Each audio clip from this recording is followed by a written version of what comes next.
Question ನಿಮ್ಮನ್ನು ಬಿಟ್ಕೊಡ್ತೀನಿ ನಾನು, ನೀವು ಬ್ಯುಸಿ ಇದ್ದೀರಿ ಅಂತ ನನಗೆ ಗೊತ್ತು ಸರ್. ಈಗ ಪ್ರತಿಯೊಂದು ಮಗು ಕೂಡ ಸರ್, ಈ ವಿಶ್ವದಲ್ಲಿ ಯಾವುದೇ ಒಂದು ಮಗು ಆಗಿರಲಿ, ಮೇಲ್ಗಡೆ ಒಂದು ಏರೋಪ್ಲೇನ್ ಹೋಯಿತು, ಒಂದು ರಾಕೆಟ್ ಯಾವುದೋ ಹೋಯಿತು, ಅಥವಾ ಒಂದು ಯಾವುದೋ ನಕ್ಷತ್ರ ನೋಡುತ್ತೆ, ಚಂದ್ರ ನೋಡುತ್ತೆ, ಅದು ಆ ಬಾಲ್ಯದಿಂದನೇ ಆ ಕುತೂಹಲ ಬೆಳೆದು ಬಿಡುತ್ತೆ ಏನಿರುತ್ತೆ ಹೇಗೆ ಅಂಥೇಳಿ. ಈಗ ಶುಭಾಂಶು ಶುಕ್ಲಾ ಈ ಥರ ಹೋಗಿದ್ದಾರೆ.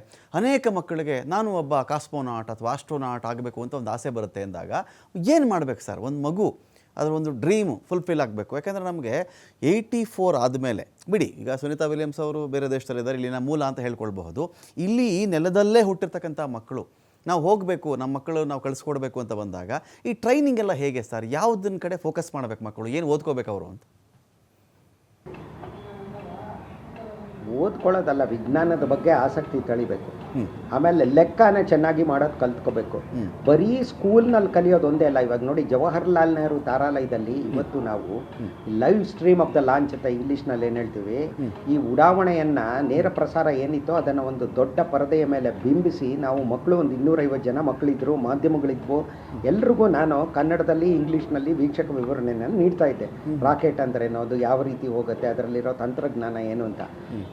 ಆ ಸ್ಕೂಲ್ನಲ್ಲಿ ಅಂದರೆ ಶಾಲೆಯಲ್ಲಿ ಓದೋದ್ರ ಜೊತೆಗೆ ಈ ರೀತಿಯ ಅನೇಕ ಶಾಲೆ ಪಠ್ಯೇತರ ಚಟುವಟಿಕೆಗಳಲ್ಲಿ, ಎಕ್ಸ್ಟ್ರಾ ಕರಿಕ್ಯುಲರ್ ಆಕ್ಟಿವಿಟೀಸ್ನಲ್ಲಿ ಭಾಗವಹಿಸೋದ್ರಿಂದ, ಅದರಲ್ಲೂ ತಾರಾಲಯ ಇಂತಹ ನಮ್ಮಲ್ಲೂ ಅನೇಕ ಕಾರ್ಯಕ್ರಮಗಳಿದೆ ಮಕ್ಕಳಿಗಾಗಿ. 3ನೇ ಕ್ಲಾಸರಿಂದ 5ನೇ ಕ್ಲಾಸ್ ಮಕ್ಕಳಾಗಲಿ, ಅಥವಾ 5ರಿಂದ 7 ಆಗಲಿ, ಹೈಸ್ಕೂಲ್ ಮಕ್ಕಳಿಗಾಗಲಿ, ಕಾಲೇಜಲ್ಲಿ ಓದೋ ಹುಡುಗರಿಗಾಗಲಿ ಬೇರೆ ಬೇರೆ ಕಾರ್ಯಕ್ರಮಗಳಿದೆ. ಅಂಥವುಗಳಲ್ಲಿ ಅವರು ಭಾಗವಹಿಸಬೇಕು. ಬರೀ ಸ್ಕೂಲ್ನಲ್ಲಿ ಓದಿದ್ರೆ ಕೆಲ ಮಟ್ಟಿಗೆ ಅವರು ಸ್ಕೋರ್ ಮಾಡ್ಬೋದು, ಅಂದರೆ ಅಂಕಗಳನ್ನು ಗಳಿಸ್ಬೋದು. ಆದರೆ ಅವರ ಜ್ಞಾನ ದಿಗಂತ ಇನ್ನೂ ವಿಶಾಲವಾಗಬೇಕು ಅಂದರೆ ಈ ರೀತಿ ಕಾರ್ಯಕ್ರಮಗಳಲ್ಲಿ ಭಾಗವಹಿಸಬೇಕು, ವಿಜ್ಞಾನದ ಬಗ್ಗೆ ಆಸಕ್ತಿ ತಳಿಬೇಕು, ಮತ್ತು ಆ ಲೆಕ್ಕನ ಚೆನ್ನಾಗಿ ಮಾಡಬೇಕು, ವಿಜ್ಞಾನಕ್ಕೆ ಸಂಬಂಧಿಸಿದ ಮೂಲಭೂತ ವಿಷಯಗಳನ್ನು ಚೆನ್ನಾಗಿ ಅರಿಬೇಕು. ಇದರಲ್ಲಿ ಟೀಚರ್ಸ್ ಅಂದರೆ ಶಿಕ್ಷಕರ ಪಾತ್ರ ಮಹತ್ತರವಾದದ್ದು. ಹೀಗಾಗಿ ನಾವು ನಮ್ಮ ತಾರಾಲಯದಲ್ಲೂ ಕೂಡ ಶಿಕ್ಷಕರಿಗೆ ಹಾಗೂ ವಿದ್ಯಾರ್ಥಿಗಳಿಗೆ ಅನೇಕ ಬಗೆಯ ತರಬೇತಿ ಕಾರ್ಯಕ್ರಮಗಳನ್ನು ನಾವು ಹಮ್ಮಿಕೊಂಡಿದ್ದೀವಿ. ಈ ರೀತಿ ಮಾಡೋದ್ರಿಂದ ಈಗಾಗಲೇ ನಾವು ಅಂತರಿಕ್ಷದಲ್ಲಿ ಏನು ಸಾಧಿಸಿದವೋ ಅದು ಸುಸ್ಥಿರವಾಗಿರುವಂತೆ, ಮುಂದುವರೆಕೊಂಡು ಹೋಗುವಂತೆ, ಇನ್ನೂ ಹೆಚ್ಚಾಗುವಂತೆ ನಾವು ನೋಡ್ಕೋಬೋದು ಅಂತ ನನ್ನ ಅನಿಸಿಕೆ. Thank you so much Guruprasad sir. Join ಆಗಿ ಸಾಕಷ್ಟು ವಿಷಯಗಳ ಬಗ್ಗೆ ಮಾಹಿತಿ ಕೊಟ್ಟಿದ್ರಿ. Thank you so much. ನಮಸ್ಕಾರ. Thank you. Stage 2 Alpha. And confirmation Copy, from our 2 Alpha. commander that we have entered the 2 Alpha abort mode. Of course, we're getting lots of cheers from behind us here at Mission Control here in Hawthorne, California as well.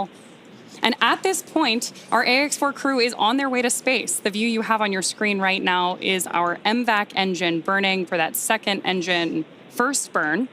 We're expecting that SECO here, second engine cutoff, which will likely be called out over the next AX4.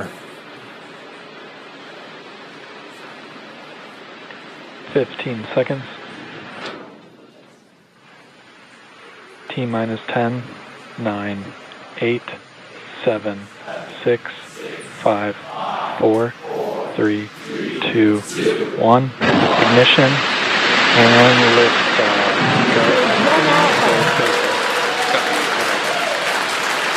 For 3 nations, a new chapter in space takes flight. Godspeed, AX4.